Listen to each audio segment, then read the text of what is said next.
এই যে সবাই বলে না, এক নারীতে আসক্ত হও, ভালোবাসা কাকে বলে বুঝতে পারবে।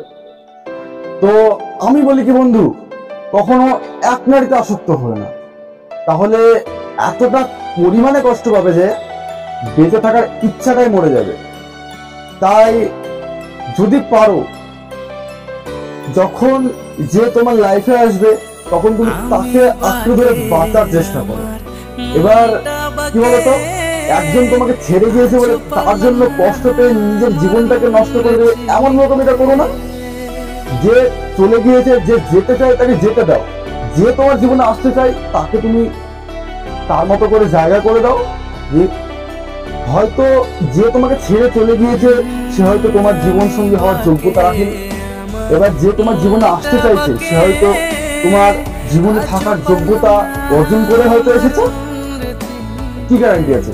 তাই বলি কি, ওই এক নারীতে আসক্ত হওয়ার থেকে দ্বিতীয় যে নারীটি তোমার লাইফে আসতে চাইছে তাকে আসতে দাও, তাকে জায়গা করে দাও। দেখবে সে হয়তো তোমাকে বদলে দেবে, তোমাকে হয়তো নতুন করে বাঁচার জন্য তোমাকে আশ্বাস জাগাবে। এবার সেও যদি তোমার লাইফ থেকে চলে যেতে চায় তো তাকেও যেতে দাও, তারপরে যে তোমার লাইফে আসছে তাকে আসতে দাও। তার জন্য কষ্ট পেয়ে লাভ নেই, তুমি ভালো থাকলে ব্যাস, তুমি যেটাতে ভালো থাকবে তুমি সেটা করো। ওই এক নারীতে আসক্ত হয়ে কষ্ট পেয়ে লাভ নেই। কোনোদিন এক নারীতে আসক্ত হলে, যে পুরুষ এক নারীতে আসক্ত সে কষ্ট ছাড়া জীবনে কিচ্ছু পাবে না, এটাই বাস্তব সত্য।